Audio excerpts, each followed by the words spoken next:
Bueno, hoy es un Vladimir a la Una de mujeres. Bienvenida, María Albert Barrios. Gracias. Tengo tiempo que no venías por estos lados. Así es, diputada estamos de a la vuelta. Asamblea Nacional por Katia, ¿no? Bueno, y además estás terminando tu maestría en estudios políticos, me decías. Sí, ya este semestre culminamos esa etapa. Qué Continuará bueno. otra en la formación. Si en clase te preguntan, denos un diagnóstico desde el punto de vista de un politólogo, un especialista en estudios políticos sobre lo que acontece en Venezuela, ¿qué dirías? Ya estamos en un proceso de transición. Estamos en una etapa crítica donde ya no solo es el colapso de los servicios públicos, Vladimir, sino el colapso inclusive de las instituciones políticas que fueron secuestradas por un régimen, pero que forma parte de todo este proceso que no se dice será corto, que llevará su tiempo, pero que es importante para consolidar las bases de la construcción de ese país que todos anhelamos, un país de progreso, de bienestar, un país con democracia. Si esto se dice a simple vista, necesita contenido para que la gente lo entienda. Bueno, hablamos de un país donde se pueda producir, donde el salario que vayan a decretar el 1 de mayo realmente dignifique al trabajador y no genere la zozobra y el pavor que genera en ¿Estás de acuerdo con un aumento salarial? Que se aumente el aumento salarial es necesario, Vladimir. El problema es que un aumento salarial sin producción nacional es una cosa vacía, es parte de la misma discursiva y de la propaganda política de quienes hablan desde la condición de ser obrero, pero lo que han hecho es perseguir y hostigar al obrero y al productor y a la mujer trabajadora y a todos los venezolanos que hoy aclaman vivir en condiciones dignas y de prosperidad, que les alcance el sueldo, como mínimo. Tú fuiste electa en un circuito muy popular, el circuito del oeste, ¿verdad? Y me gustaría hablar de cómo está el oeste. ¿Cómo estaba el oeste cuando tú fuiste electa y cómo está hoy? ¿Cómo está ese sector de Caracas? ¿Cómo estaba el chavismo en aquel momento y cómo está hoy allí? Bueno, eso tendríamos que hacer un antes, un durante y un después. Ajá.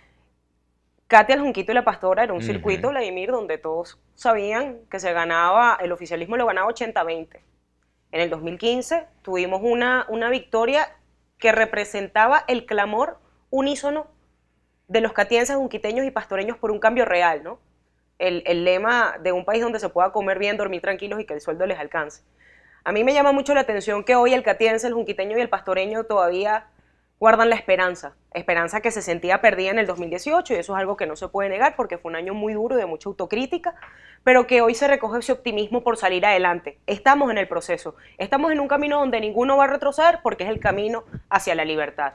Ahora bien, en las condiciones materiales y de recursos, de servicios públicos, de mal en peor, como en todos lados, donde el asunto de no tener agua se convirtió en una constante, donde los apagones... ¿Cuáles son los sectores más afectados por la falta de agua allí Mira, tienes Lomas de Urdaneta, Altavista, cuando se restituye el agua en toda el área metropolitana, especialmente en el municipio de Libertador, y Erika Farías anunciaba que ya estaba restituido el servicio al 100%, en Altavista ya cumplían 4 semanas a partir del 7 de marzo del apagón sin agua, por ponerte un ejemplo, que estamos hablando de una zona urbanizada. Entonces imagínate qué se puede decir ya en la parte alta de Propatria, cuando hablas del barrio El Nazareno, cuando hablas de Casalta 3, cuando hablas ya de estos sectores que bien no están en el casco de la parroquia Sucre, pero que están aún más desasistidos porque ahí nadie ha ido y nunca más fueron, si se puede decir. Cuando quizás los voceros del oficialismo se jactaban en decir que llegaban los recursos y la ayuda, con el tema CLAP, con la bolsita, con la caja, y hoy ninguna de esas bolsas te tiene ni siquiera un grano de proteína. Cuando ni siquiera esas bolsas te traen lo que anteriormente podían llamar 1 kilo de carne, 1 kilo de pollo, te traen son 2 arroz, 2 pastas, 2 harinas, un aceite, y creen que así van a tapar el clamor de un pueblo que con determinación ha asumido un cambio. ¿Qué porcentaje de esa política llega a la familia de tu circuito? Digamos, un 40, 60, 70, 80% de la población. Mira, hablar de porcentaje, Vladimir, es duro, porque es muy difícil garantizar que esos CLAP hagan una distribución justa y equitativa en los circuitos. No la hacen. Asumamos que es un 50%. Ahora, ¿qué hacen con las bolsas? No se puede decir. Pero para nadie es un secreto que en el Boulevard de Katia, en el sector Pérez Bonalde, se revenden los artículos CLAP.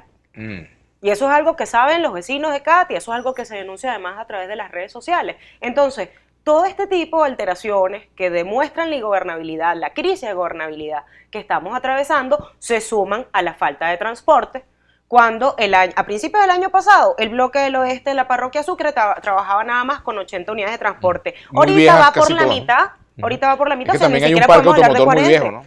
un parque automotor muy viejo, pero entonces la respuesta ¿cuál es? Mandarles unos autobuses que parecen de preescolar a la parroquia El Junquito, que tú lo ves en la estación de metro La Yaguara, y a las 2 semanas de uso los autobuses entonces ya habían perdido los frenos y no hacían el cambio de dirección.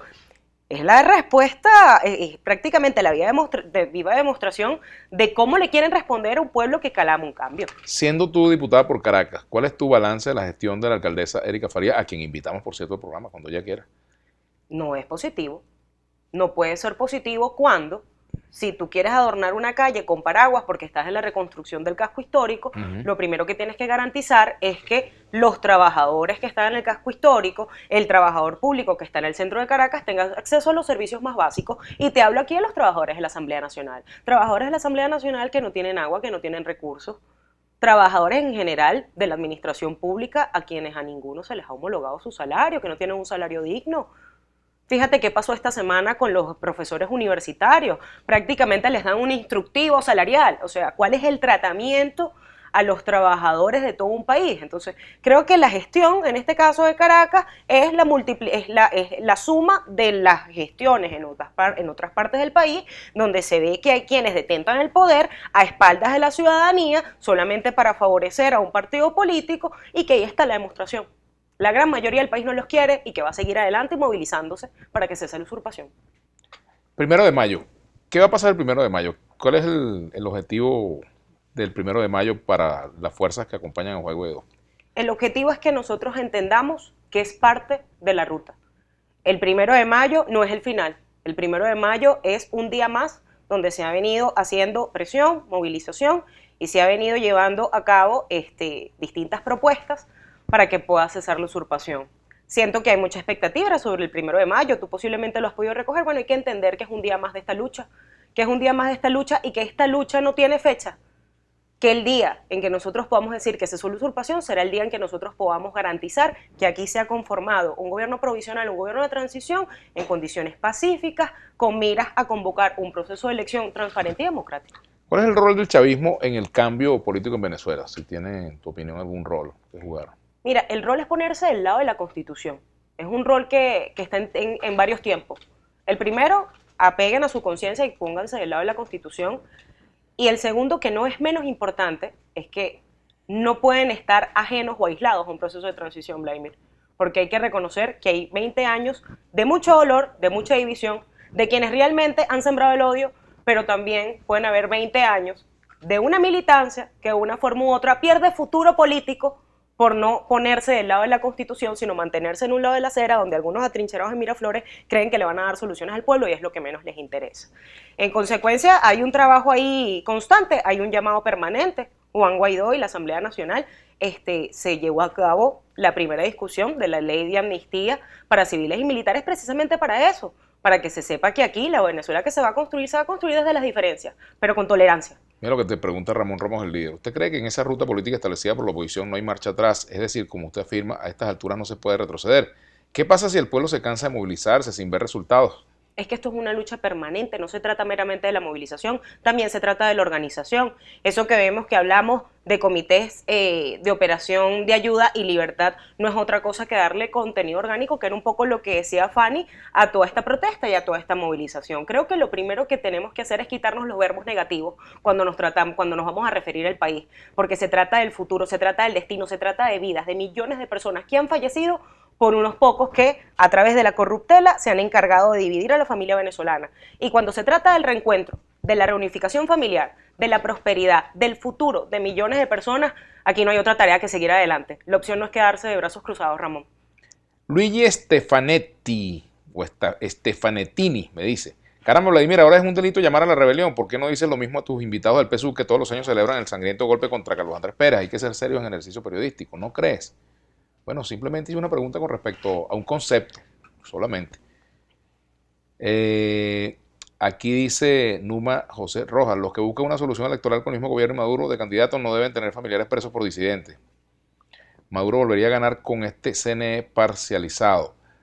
¿Tú crees que es posible una elección en Venezuela para resolver esta crisis política? ¿Ves ese escenario? ¿Ves un escenario electoral a corto plazo, mediano plazo? Veo un escenario electoral, Vladimir, cuando cese la usurpación del Consejo Nacional Electoral cuando tengamos instituciones al servicio del país y que le den garantías a los venezolanos de que el ejercicio del voto no es un acto de decidir o nombrar, no es un acto donde la polarización y la partidización de los procesos haga que los venezolanos no sientan la garantía de hacer cumplir su derecho de votar, donde, como el 20 de mayo pasado, que también lo mencionabas en la otra parte del programa, los venezolanos realmente puedan elegir su futuro. No es meramente un acto de ir a presentarte en un centro de votación, sino que tengas la garantía de que se respeta tu derecho, que se respeta el derecho que tienes como venezolano de elegir sobre el destino de la nación. Si algún vecino tuyo te pide cuenta de tu actuación como diputada, ¿qué dirías, María Albert? ¿Cuál es tu balance personal? Bueno, que se ha cumplido con estar constantemente con los venezolanos. Yo creo que hablar de los diputados de la Asamblea Nacional desde el 2016 es hablar con servidores públicos por encima de todo. Ese acto de legislar, de controlar, de la deliberación política ha quedado un poco, no se puede decir aislado, pero que no ha quedado a la par de lo que nos ha tocado de acompañar al venezolano en las distintas manifestaciones de lucha, que la lucha de la democracia no viene nada más del 2015, viene desde el mismo 2012 que se presentó un candidato opositor a Chávez y que comenzamos a ver la manifestación de muchos que apoyaron el proceso y quisieron ver otro aire, otro cambio. Lo que nos tocó en el 2015 y que nos continúa es precisamente ese acompañamiento a los venezolanos. Aquí la política no se puede seguir percibiendo desde un curulo, desde un escritorio. Aquí la política tiene que estar con los venezolanos en la calle y constantemente en el acompañamiento que debe darse, si no, no se puede construir. Tenemos que hacer una pausa. ¿Qué de la vida de Enrique Capriles? ¿Cómo está su liderazgo en este momento? ¿Cuál es el rol que él cumple de acuerdo a tu opinión? Ya regresamos con María Albert Barrio, diputada del Partido Primero Justicia.